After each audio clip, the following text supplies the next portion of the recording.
Irreverent, entertaining, cool. You're listening to LA Talk Radio.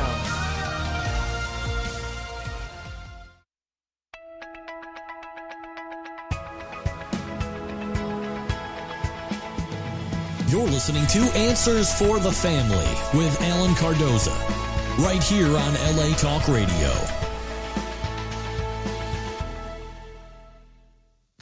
Greetings to all of you listening around the world, and a warm welcome as I bring you another edition of the Answers for the Family radio show. I am your guest host and international kindness expert, speaker, and author, Gabriella Van Rij.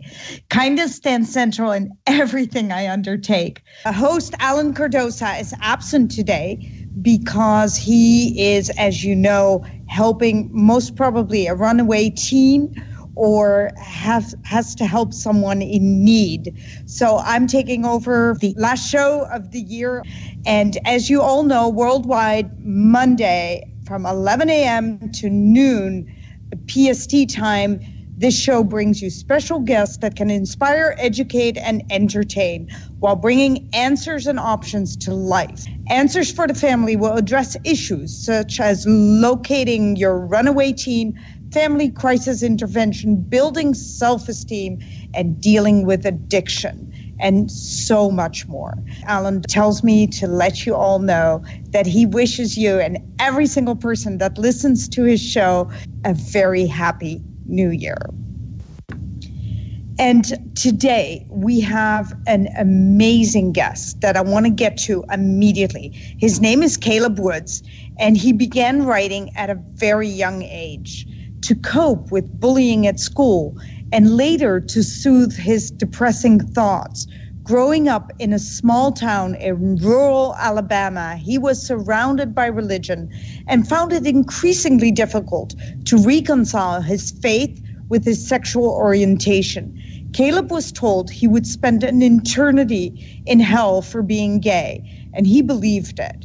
He was first officially diagnosed with PTSD in high school after his closest friend died unexpectedly. He moved away to college but ignored his symptoms and didn't seek help for his mental illness. After years of suffering in silence, he began to accept his sexual orientation and eventually met his now husband, Luke. Despite a happy marriage, Caleb continued to suffer PTSD, and the night terrors and panic attacks finally drove him to seek more professional help. His doctor quickly confirmed that PTSD was the diagnosis, and it wasn't something to be taken lightly. Today, Caleb receives treatment for PTSD, panic disorder, and depression by attending reoccurring therapy sessions. Throughout these years, Caleb wrote poetry about his specific struggles surrounding mental illness and growing up gay in the Bible Belt. In his debut book, Harnessing Darkness and Expressing Mental Illness Through Poetry, Caleb reveals his most personal thoughts, some dark, some light, some suffering, some very uplifting, but all existential. Currently, Caleb lives with his husband in Birmingham, Alabama, and he's a full-time writer, author, and poet who enjoys reading, traveling, playing board games, and collecting pop culture memorabilia. Caleb Woods, welcome on this show. Hi there. It's so great for you to have me on. I really appreciate it. When I read, what you have gone through, I just get goosebumps on my arms because it's truly not fair. Just by reading it, I have the reaction, gosh, that's not fair. First of all, being bullied, I know all about that. But it's not fair because these are things you cannot do anything about.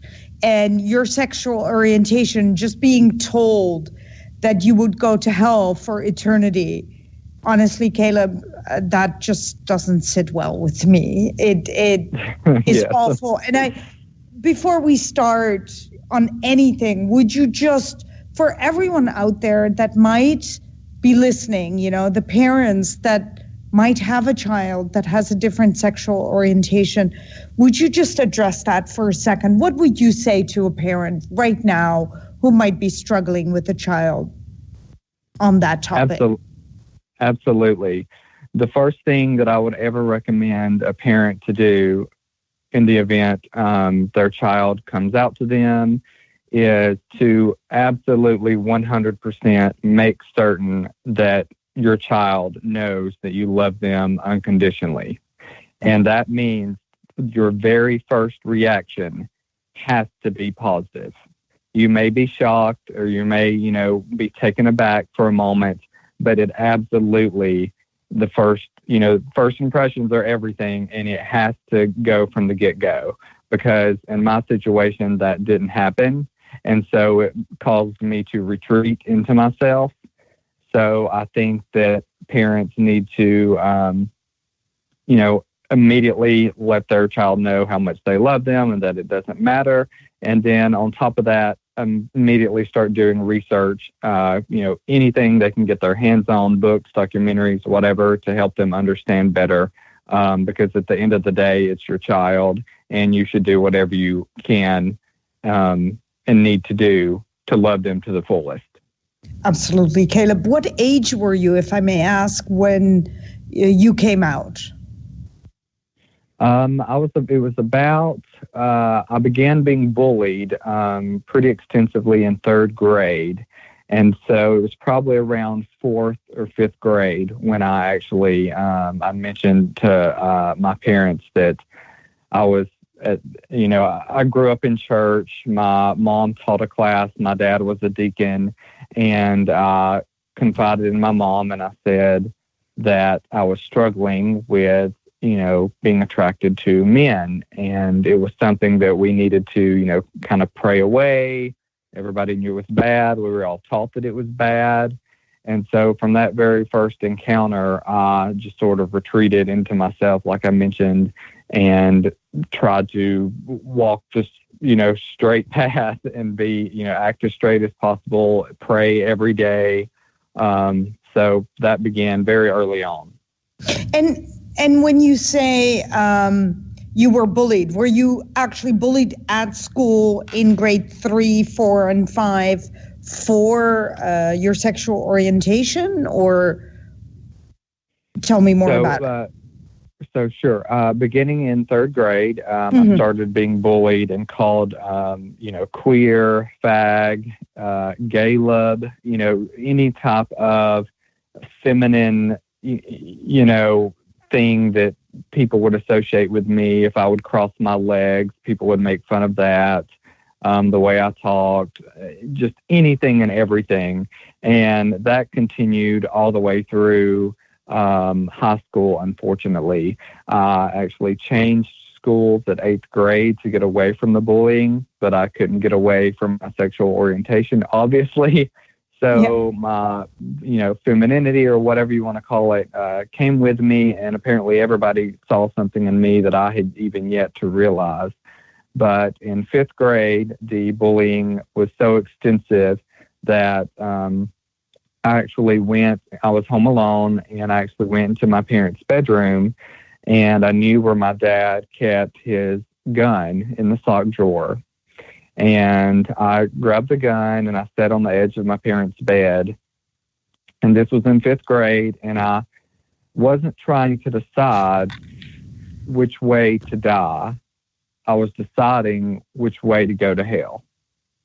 And I was trying to figure out, do I pull the trigger and die by suicide, which was at the time I was taught would lead me straight to hell, and then, or would I continue living as a gay person, now knowing that it's a sin, one of the most horrible sins out there, the worst, and end up going to hell anyway. For some reason, I did not pull the trigger, but I ended up on a dangerous path of kind of slowly killing myself. I developed an eating disorder, things like that. That makes me very sad to hear that, because I cannot even imagine what you must have felt like sitting there contemplating that no matter what choice you would take, hell was the end solution in either cases. So that makes me really sad, but that also makes me realize that you had the strength, and I always call that the internal might, that we have when you go through so much pain, Caleb. You found somehow this incredible strength to go forward. And could you a little bit address that? How did you find that strength? Sure. It was because of probably my family. My mom was, there's a 12-year difference between me and my brother, and my mom had just had a baby at the time. And I guess I kept picturing that one of the most positive things in my life at that point was my baby brother. And so I just tried to think of, my loved ones and the support system that I could potentially have one day if if they could, get over the whole gay thing. So. Wow. That's actually beautiful. I'm touched that you would think of a baby brother as a future friend and a future ally almost to your situation, right? That's kind of beautiful. And well, thank you. Yeah, I'm just thinking about it because you're telling me so much information that it's kind of, wow, this is heavy, Caleb. I cannot imagine the trauma that you're going to. Do you mind sharing a little bit when you did leave? Because you went from elementary school. I'm trying to make a timeline here. From elementary school, you went straight from the bullying that you already have, contemplating to kill yourself, into high school where it didn't stop. Would you say high school was even worse, where you felt even more unseen? Sure. Yeah.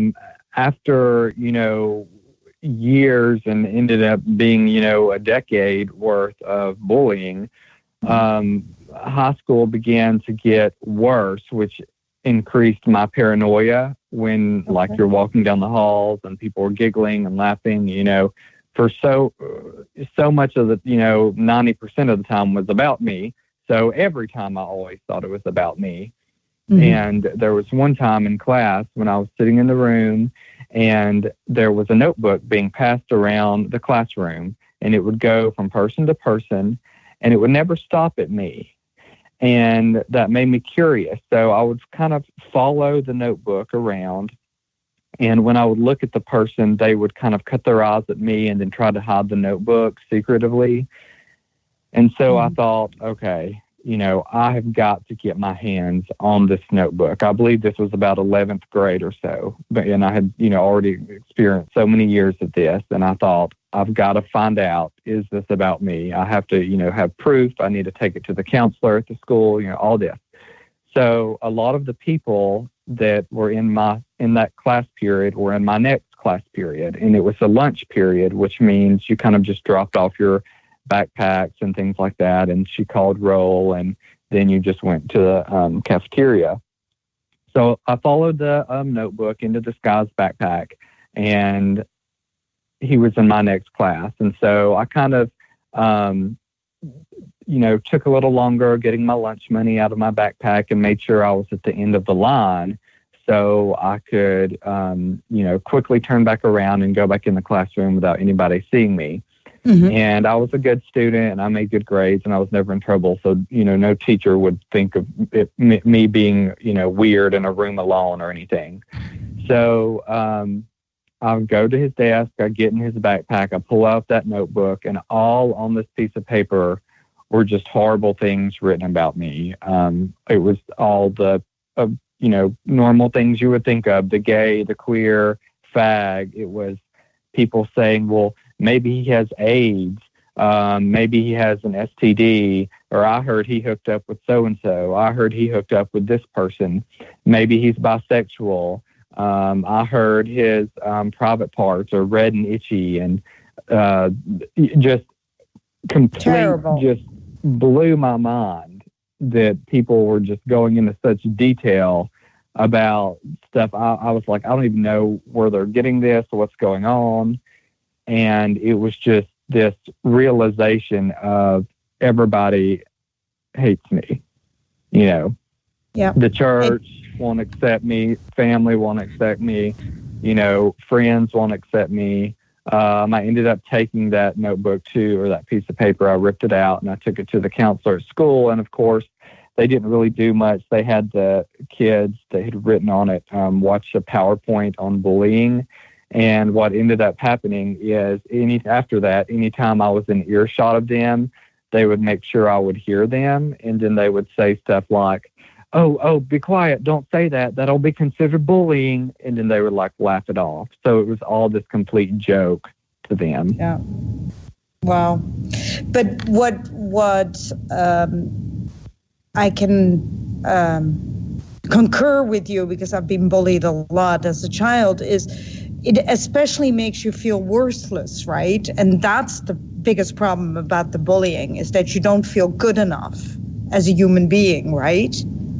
Oh, absolutely. My self-worth was diminishing, you know, bit by bit over all these years. Like I said, I developed an eating disorder earlier into high school. I was placed on a strict Ensure diet, those drinks.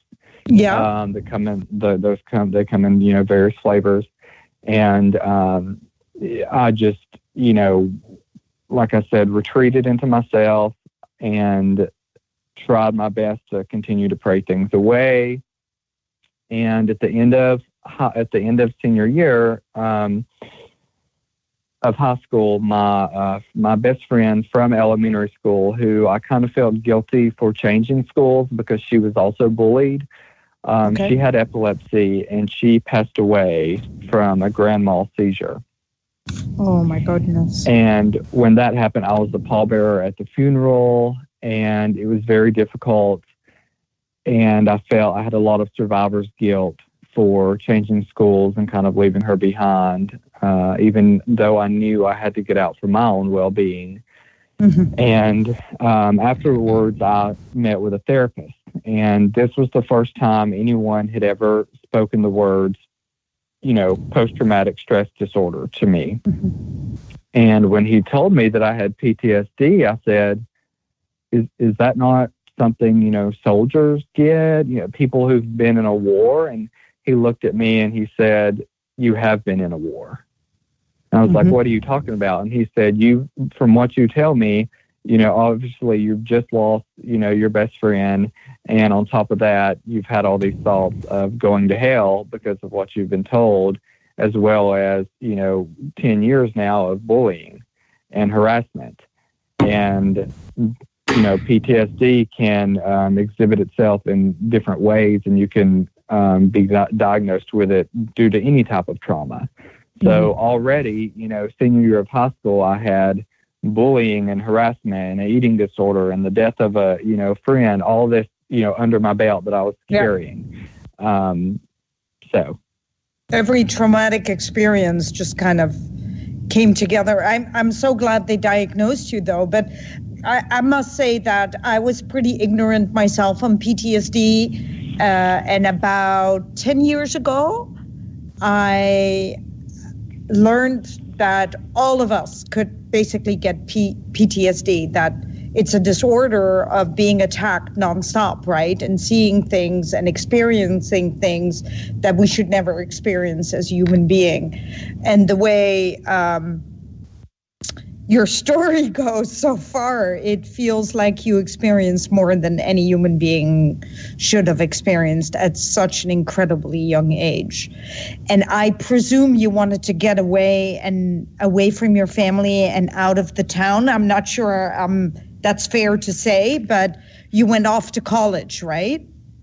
Right. So absolutely. So the problem here is that once I received that diagnosis, at that point in time, No, yeah, I had already been on anxiety and depression medicine in high school because obviously, but nobody really took that diagnosis seriously. Okay. Seriously enough for me to be in, weekly therapy, actually do research on this, things like that. Did you take it seriously though, the diagnosis? I was still under the belief that, praying would help. So Okay. I didn't think that, science, therapy, none of that was going to fix it, but God would.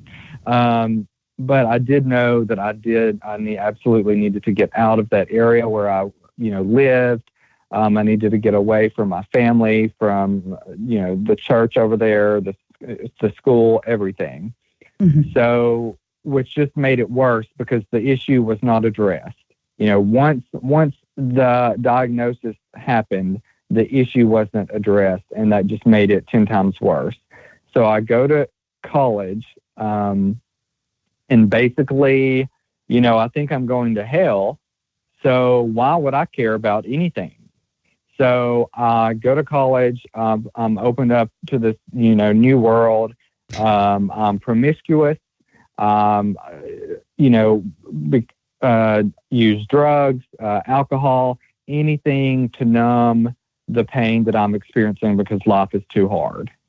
Okay. And from there, things just kind of get, worse and worse. Like I said, They escalated. Yes. There, at one point, I, woke up in the Waffle House bathroom, wasted, and my friends had to get a hanger to try to unlock the door. There were many times I would, be drunk driving back to my apartment, just engaging in very risky behavior. And I do want to take the time right now to point out the fact that there is, although there may be a high rate of suicide or promiscuity or, drug use or whatever within the gay community, that might, technically or statistically be real, but we don't go out in search of those things just because. The reason why we turn to these things is to help numb the pain by how we're treated. And Absolutely. It really bothers me when people say, which has always been used against, gay people a lot, is, oh, well, there's so much, destruction in that community because of the, the sex and the drugs and the da-da-da-da. And it's like, well, we wouldn't turn to those things if you wouldn't treat us so bad. So I do want to distinguish that there. I love that you did that, because if you hadn't, I would have. I agree with you totally that there are only a very few options, but because your path with your family already put you on the path of not being good enough, and then society basically concurred with your parents, and that's all you saw. So there was no other way to live day by day except to numb the pain. I understand that completely, really completely. One thing that I want to just make clear, the college was still in Alabama, or did you get out of Alabama? Yeah, so the college was still in Alabama. It was about 2 hours away. Ah, that's a shame. So yeah, not too far away. But I was hoping that you had a chance to go to college in a total different state where you might have been accepted. Could you give me a time frame year-wise when this is, so that people listening to you would understand a little bit better? What year were you in college? So I was in college in the fall of 2008. Okay. So I love that you just said that, because the way you made it sound, it almost sounded like it was the 90s or something, and that we didn't know. Oh, okay. And that we,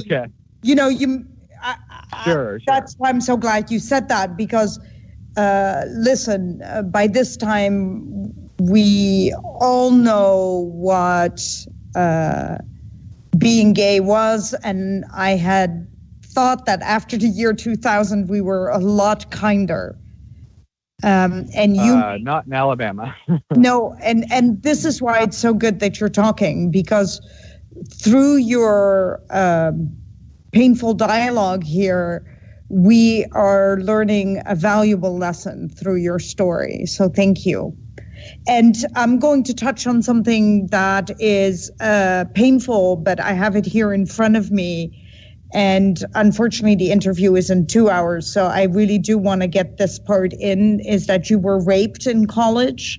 And first of all, I'm so sorry to hear that. But could you tell us a little bit about that? Because rape is prevalent in colleges, and it does make the news quite often. Would you care to touch on that? Sure. Yeah, so like I said, I was experiencing trauma after trauma after trauma, and then when I went to college, that same thing happened. And of course, at this point, it was, a really big trauma here. And the situation was, at this time, there wasn't a dating app or anything like that, Grindr or whatever. Mm-hmm. It was random people you would add on Facebook or MySpace or things like that. And MySpace was kind of going away. So it was people like you thought you knew and that would be okay. And I was high at the time, and I went to this guy's apartment, and what happened. It started out as being a nice thing, and then suddenly it wasn't anymore. And I had to run out there, run away kicking and screaming for him to get off of me. And of course, I did not go to any type of law enforcement because I was high at the time, and I thought, who's going to believe me? I went there willingly. Then you begin to blame yourself. The woulda, coulda, shoulda, the guilt, things like that. I had actually, as I said, I was promiscuous, and there was actually a police officer that I had hooked up with in that area while I was at school. And afterwards, he had said, if you tell anybody, I will kill you. Mm-hmm. So I had a lot of, like I said, risky situations that I was in. And that once the rape happened, I just completely internalized everything, and it just made everything that much worse. But something must have saved you, because something, and I have a feeling it's your writing. Am I right about that? That your writing and your need to write this all down and to make it into something beautiful for others kind of helped you through it with the therapy? So I had a lot of, growing up, I would write, and that was kind of my way to cope and to escape. Mm-hmm. And that started at a very early age. And I, began journaling and things like that. And for several years in college, basically 2008 to, 2011 or so, it was just a whirlwind of just terrible things. And, but then I met my now husband, and mm-hmm. It was no longer a relationship that was just about hooking up or things like that. It was a genuine interest, and it was almost as if you looked past the physical form and, saw the soul of the person. And we were both trying to navigate this sea of, homophobia in our lives. And we watched the movie Prayers for Bobby. I read the book. We watched this documentary called For the Bible Tells Me So. And we utilized the website called Freed Hearts that Susan Cottrell is over. And we kind of used any resources we could to kind of understand. And basically, we came to the conclusion, hey, we looked at the Bible in the context of the time that it was written and all these things, and we're like, this is not a sin. We have been, bamboozled our entire life, and this is absolutely ridiculous how we've been treated, and we're kind of done with it. Mm-hmm. So in 2012, I came out to my mom again and was like, look, I'm with Luke. We're together. It's not changing. There's no more praying it away. And over the next few years, they got better. And Wow. they, my mom read anything she could get her hands on. She really stepped up and did everything she could as a parent should.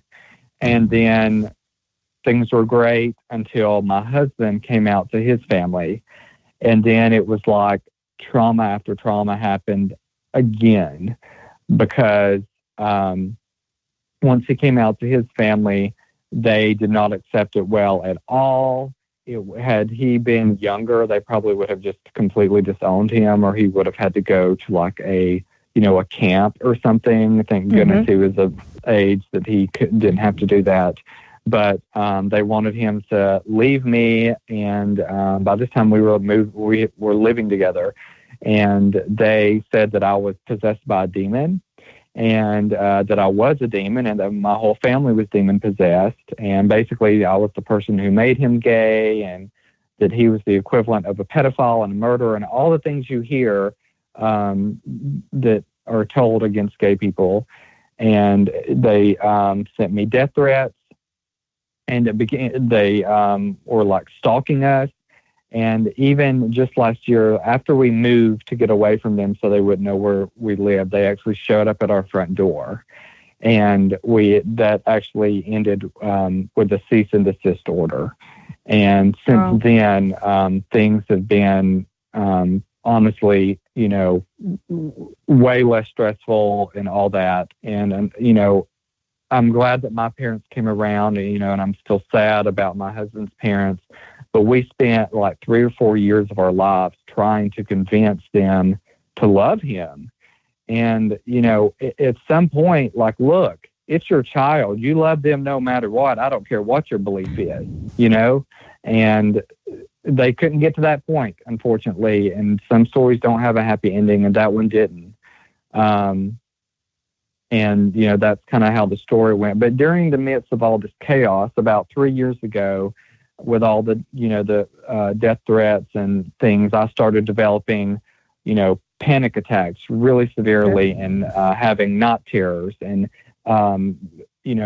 getting increasingly agitated and having a lot of the symptoms that go along with PTSD.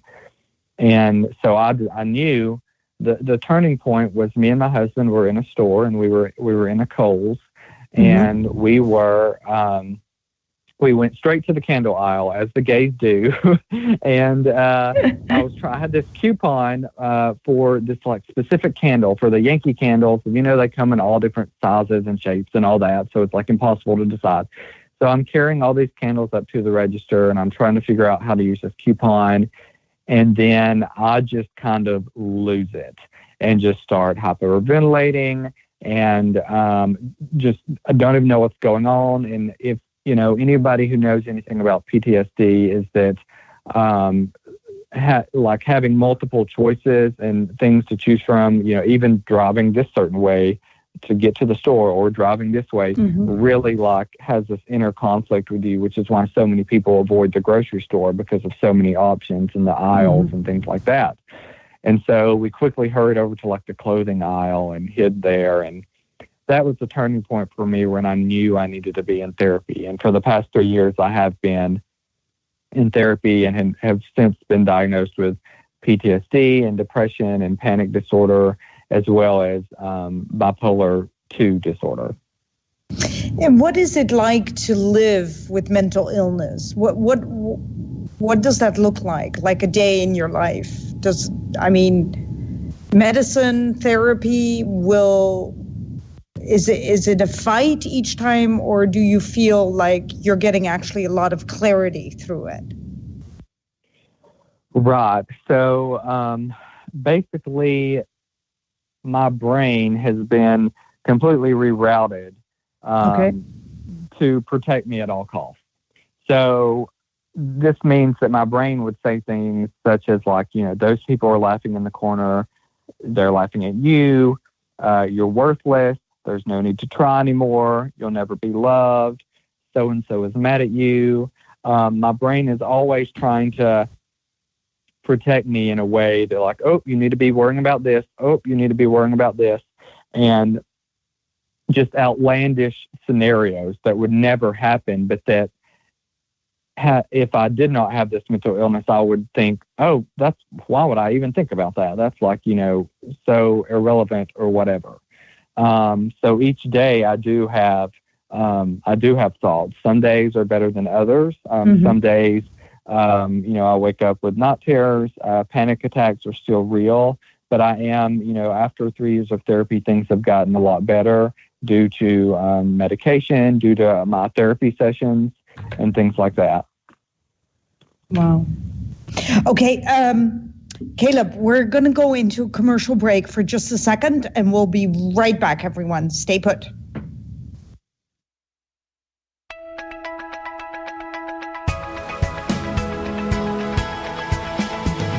You're listening to Answers for the Family with Alan Cardoza, right here on LA Talk Radio. Founded over 30 years ago to meet the needs of families in crisis, West Shield has continually focused on resolving issues that negatively impact families and businesses. Our signature therapeutic transportation service helps to ensure that adolescents in crisis are safely transported to specialized schools, programs, and treatment centers with unsurpassed experience and success. We are supported by our full-service licensed investigation agency that has legally, professionally, and compassionately located hundreds of runaways and teens. We are experienced and qualified to help, offering solutions which may include referrals to our international network of top professionals in the fields of educational consulting, psychology, psychiatry, and investigations. Simply put, West Shield Adolescent Services and West Shield Investigations are the best solutions when your family is facing a personal crisis. Call 1-800-899-8585, 24 hours a day, 7 days a week. That's 1-800-899-8585, or visit our website at westshield.com. Thank you. Everyone, we're back at Answers for the Family with our guest, Caleb Woods, and his book, Harnessing Darkness, Expressing Mental Illness Through Poetry.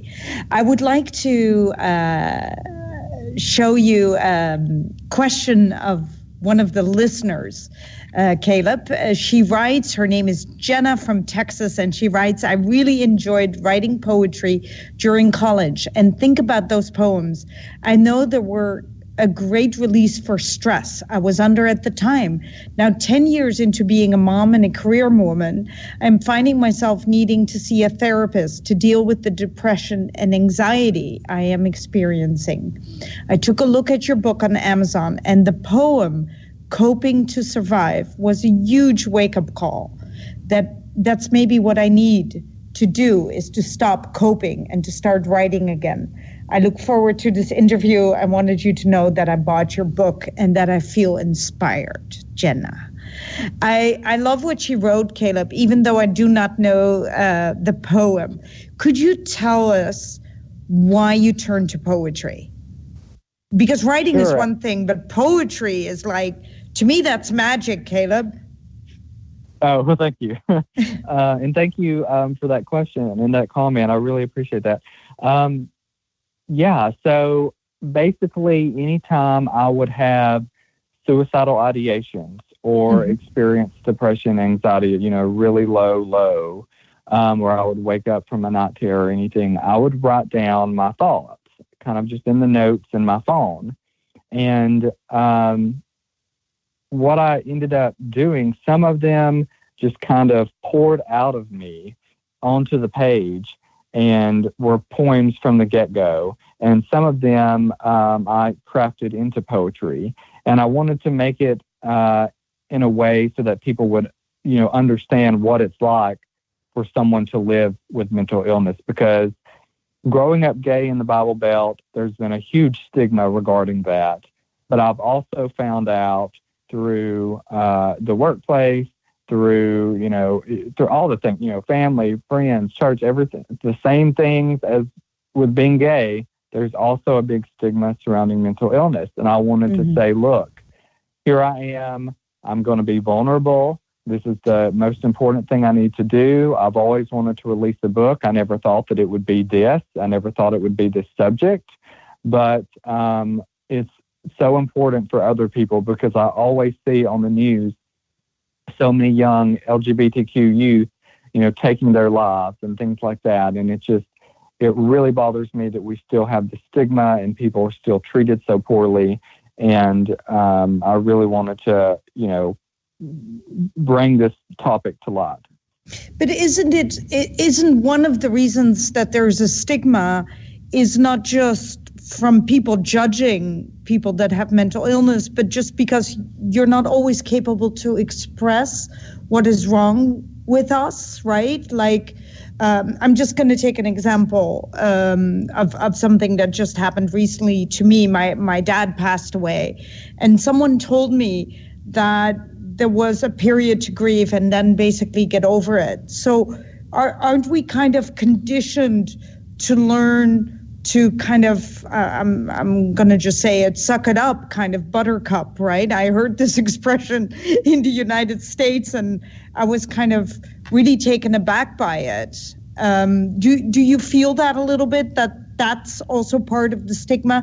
Because we do not have the vocabulary to express what we're feeling, and so people kind of dismiss our feelings? Oh, absolutely. I think that we're told at a young age, suck it up, especially boys and young men. Yeah, absolutely. Don't cry, things like that. Don't feel your emotions. This creates a hardened, person with a lack of compassion, a lack of empathy. And that's not right, quite frankly. It just isn't. And, for somebody to tell you, oh, well, there's a grieving process. Well, the grieving process never stops. Okay. It never stops. It's like a brick in your pocket. Like that, weight will always be there, but there may be times that you're so used to it that you don't think of it every waking second. Okay. Here's another question from the listener. I would like to share that our 17-year-old daughter was cutting herself and doing drugs 2 years ago. She had an amazing turnaround after she started rapping with a few of her friends. Reading about your book has reinforced that our kids need to be encouraged to express themselves and that poetry is important, even when it comes in a form that is a bit foreign to parents like myself. This is Paul in Minnesota. Do you have a response to that? Sure. That is excellent news that your daughter was able to find a creative outlet. And, I do believe we need to support that. And that's one thing I do recommend people who are struggling with any type of anxiety or depression is to find something. I believe Carrie Fisher said it best, would take your broken heart and turn it into art. And whether that be poetry or any type of writing or painting, or as, he mentioned, rapping, music, anything that you love, starting a blog about your favorite movies or your favorite video games or things like that. For me, my one of the things that got me through really difficult times was the television show Lost, and it's been off the air for several years now. But I've met so many people within that fandom across the world, and I've been to numerous conventions and things like that. And that really, I found a family there that was accepting. People came from all over.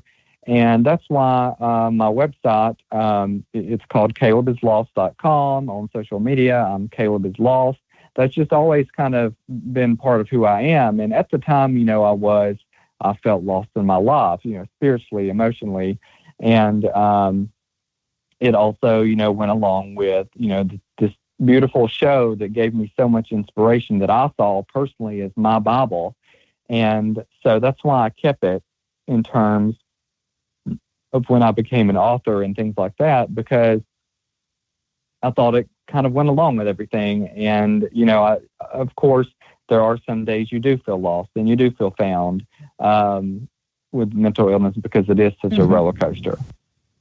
And I'm going to ask you something that most doctors will tell you, that we just have mental illness. But my thing is always, we weren't born with mental illness. Most of us were born whole and complete, meaning we weren't depressed, we didn't have things, and it only started developing by the way we were treated. What do you think about that? Yeah, so I believe some of my, for me in my situation, I believe partly my mental illness is genetics, but for the majority, I would say that it's environmental factors and just purely the traumas that I've endured that kind of kept happening one after the other. And for some people, it can be one trauma early on in their childhood that affects them later down the road. Other people, like in my case, it was just, back to back to back to back until there was just no, not acknowledging it anymore. I was forced to. Mm-hmm. Okay. Yeah, that's why I wondered. I mean, I have heard that genetics can be part of mental illness, but I also think our environment has a lot to do with how we feel about ourselves, because belonging is a very intricate part of feeling good about who we are. And if we stand alone and we don't belong, then it's very, very difficult to navigate this world, right? Absolutely. So I have a question for you. If anyone is listening out there, a young person, what is the one advice you would give to he or she that is dealing with any kind of struggle or mental illness? What is that one thing that he or she needs to hear from you? Right.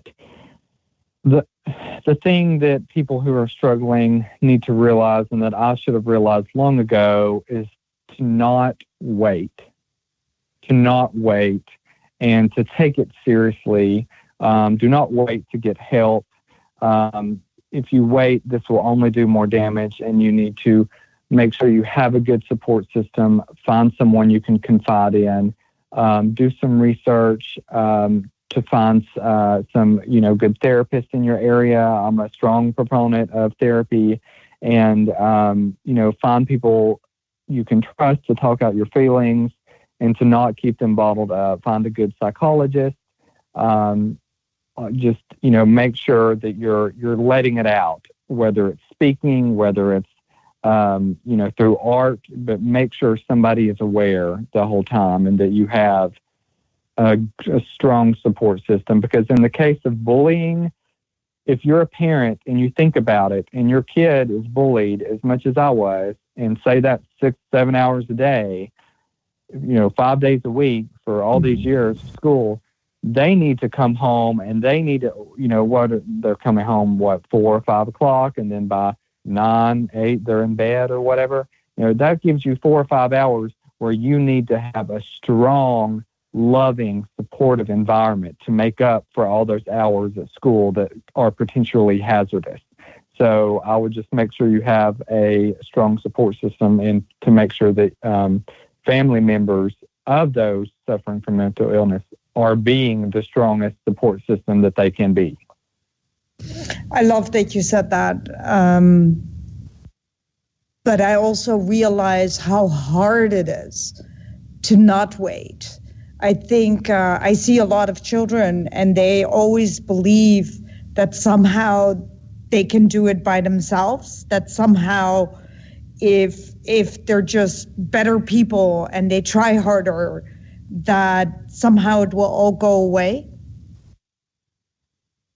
Right. Yes. And, once again, that was something I thought too.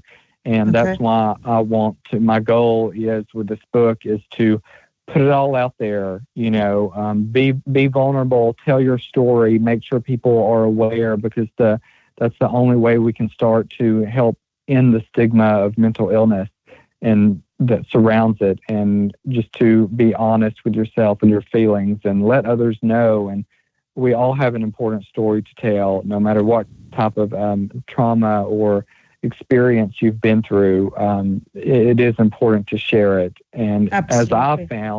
as I found from my various book signings and speaking engagements throughout the year, I found that it is healing. It's so healing to just tell your story, to just, put yourself out there. Absolutely. Thank you, Caleb. And how can people reach you? Yes, you can find me online on Instagram and Twitter at Caleb is Lost. You can find my author page on Facebook at facebook.com/Caleb Woods Writer. And my main website is calebislost.com, and you can go on there and see all of my events and things like that. And you can find my book, which is called Harnessing Darkness, Expressing Mental Illness Through Poetry. You can find it on Amazon, on barnesandnoble.com, booksamillion.com, various places like that. Okay.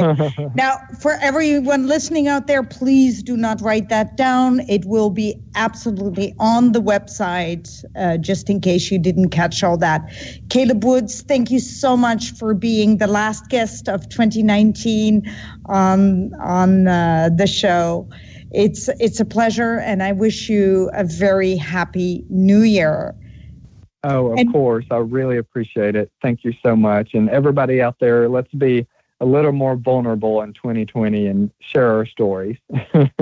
Thank you so much. And please, everyone out there, please put us on the calendar next Monday when we're back with our guest Peter Seth to discuss his new novel, When I Got Out, a story that describes challenges many ex-cons experience when the world they left behind and the world they never knew collide. And for every other person, please do us an enormous favor and subscribe to Answers for the Family by going to iTunes, Stitchers, YouTube, Vimeo, or Spreaker, SoundCloud, and iHeartRadio. And everyone, please have an incredibly happy New Year. Be safe out there. And I will, Alan, not I personally, but Alan Cardosa will be back in the new year with a new show. Thank you, everyone.